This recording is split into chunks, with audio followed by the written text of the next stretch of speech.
नागदा में कुछ दिनों पहले हुई साधुओं की पिटाई का मामला थमने का नाम नहीं ले रहा है।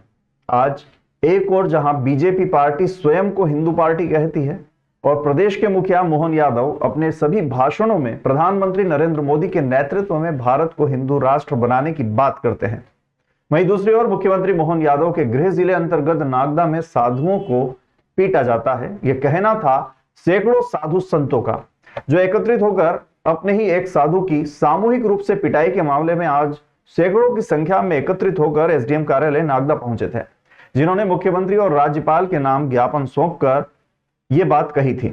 साधु संतों का यह भी कहना था कि जिस नगर में साधु संत ही सुरक्षित नहीं है, वो देश कैसे हिंदू राष्ट्र बन सकता है।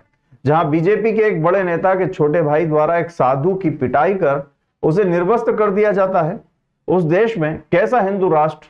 और साधु संतों ने हुंकार भरते हुए यह भी कहा कि अगर प्रशासन दोषियों के खिलाफ सख्त कार्रवाई नहीं करता और हमारी मांगे नहीं मानी जाती है तो हम इससे भी बड़ा आंदोलन करेंगे, यहां तक कि सीएम हाउस का भी घेराव करेंगे।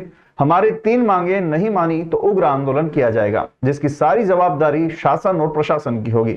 इसलिए हम प्रशासन से मांग करते हैं कि जल्द से जल्द आरोपियों के खिलाफ सख्त कार्रवाई हो और उनका मकान तोड़ा जाए और उनकी अवैध संपत्ति की भी जांच की जाए। अध्यादेश लाते हुए साधु संतों के लिए पृथक से एक प्रोटेक्शन एक्ट लागू किया जाए, जिससे हमारा संत समाज सुरक्षित रह सके। अतः संत समाज और समग्र धर्म प्रेमी जनता प्रशासन से इस ज्ञापन के माध्यम से मांग करते हैं कि दोषी व्यक्ति लक्ष्मण सिंह शेखावत व विक्की शुक्ला के विरुद्ध दर्ज प्रकरण में निष्पक्ष जांच करवाई जाए।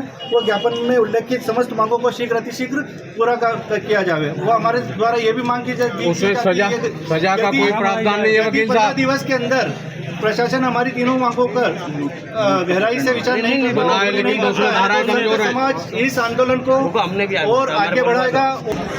यहाँ नागदा जिले में पुल के पास जो हमारे त्यागी जी का आश्रम है, तो श्री नारायण जी महाराज जी त्यागी जी का स्थान है, वहाँ एक महात्मा आ रहा था। जैसे पहले भी आप लोग को मीडिया के माध्यम से पता चला होगा, एक महात्मा ने पता पूछा कि वो त्यागी जी का स्थान कहाँ है। 2 व्यक्ति बैठे हुए थे, विधायक पूर्व विधायक का भाई था और एक उसका मित्र था।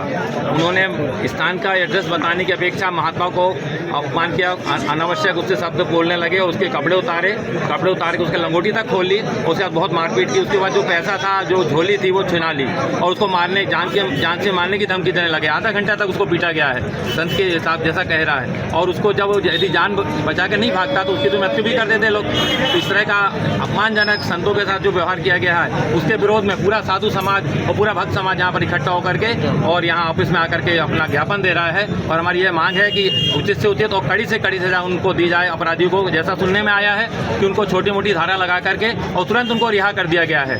साधु समाज की यही इज्जत है क्या इस भारत समाज में? पूरे भारतवर्ष में साधु समाज का बड़ा नाम लिया जाता है, सनातन का नाम लिया जा रहा है कि सनातन की बड़ी उन्नति हो रही है, देश भारत वो हिंदू राष्ट्र हो रहा है। हम हिंदू राष्ट्र की बात नहीं करते हैं, मगर संतों की सुरक्षा होना चाहिए। सनातन के जो संत अपना जीवन, अपना पूरा परिवार छोड़कर साधु समाज में आए, उसके साथ ऐसा होना चाहिए। और छोटा सा भी कोई एक घटना करता है, उसके यहाँ बुलडोजर चल जाता है, उसे बड़ी से बड़ी सजा दी जाती है। और महात्मा का इतना बड़ा अपमान, उसको नंगा करके मारा गया और प्रशासन ने उसको छोड़ दिया। और कोई इतना साधु समाज पसीने में तरबतर होकर के धरना दे रहा है।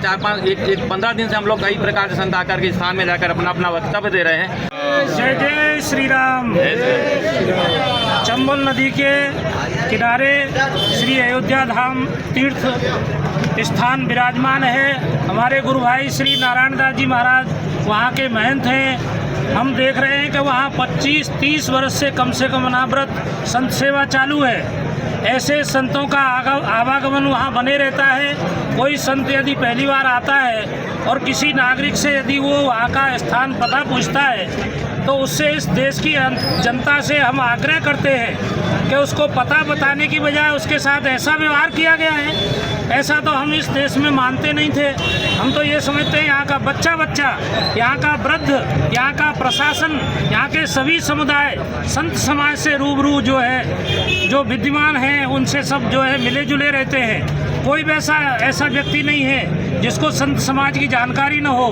इस तरह का संत का अपमान किया गया है। उस व्यक्ति को जोलें दंड करम खल तोरा हो भ्रष्ट सूत्र मार्ग मोरा, उसको दंडित किया जाए। शासन के द्वारा यही आग्रह है। आज संत समाज के द्वारा जो घटना 2 साधु संतों के साथ मारपीट को लेकर हुई थी, उसके संबंध में ज्ञापन दिया है। और ज्ञापन में जो मुख्य मांग है अपराधियों के विरुद्ध कठोर कार्रवाई को लेकर, और दूसरी जो मांग है वो इनके जो अपराधियों के पास जो संपत्ति है उस संपत्ति की जाँच के संबंध में इसमें जो भी वैधानिक कार्रवाई की जाएगी